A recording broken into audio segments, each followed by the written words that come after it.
और फिर से स्वागत है हमारे सेकंड पार्ट में। आई होप कि आप सब ने पहला पार्ट देख लिया है। आइए अब हम दूसरे पार्ट के और बढ़ते हैं।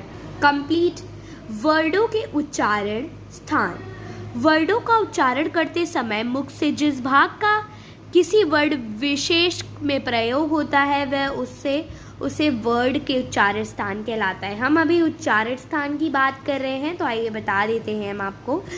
देखिए, वर्डों के उच्चारण करते समय मुख से जिस भाग में किसी वर्ड विशेष के प्रयोग होता है वह उसे वर्ड उच्चारण स्थान कहते हैं। दिए गए चित्रों तथा नीचे दी गई तालिकाओं के माध्यम में उच्चारण स्थानों को सरलता में समझ सकते हैं। आप इस तरह का देख सकते हैं। कंठ से हम ये वर्ड्स बोलते हैं, तालु से ये बोलते हैं, मधा से ये बोलते हैं, दंत से ये बोलते हैं, ओठ से ये बोलते हैं। तो आप इस तरीके का देख सकते हैं। ये छोटा सा टेबल है, आप ध्यान से देखिए इसको, शायद आप समझ जाएं कि तालिका है। ये क्या है? उच्चारण स्थान की ये तालिका है।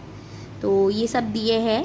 यही सेम चीज़ जो अभी हमने यहाँ पर पढ़ी है वही सेम चीज़ यहाँ पर है, बस इसमें तालिका के रूप में सारी ही चीज़ें बताई गई हैं। तो आप इसको ऑन द स्पॉट पढ़ सकते हैं। अब आइए हम मात्रा के बारे में जानते हैं, जो कि बड़ा ही मेन टॉपिक है। बड़ा ही मेन टॉपिक है। हिंदी में, संस्कृत में यही तो मेन है।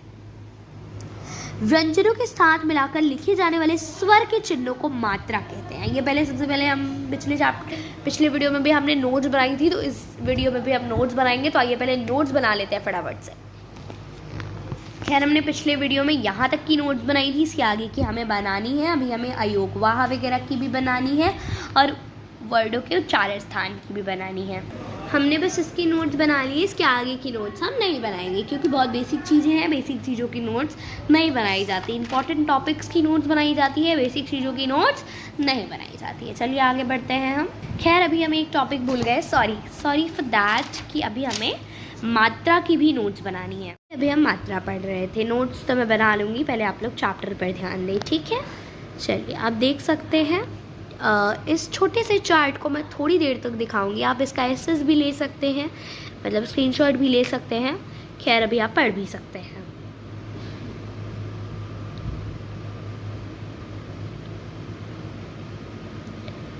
चलिए, अब हम शुरू करते हैं। जैसा कि दोस्तों, मात्राएं जब व्यंजनों के साथ लगाई जाती हैं तब उनका हल चिन्ह हट जाता है। इसे निम्नलिखित तालिका के माध्यम से समझते हैं, ठीक है।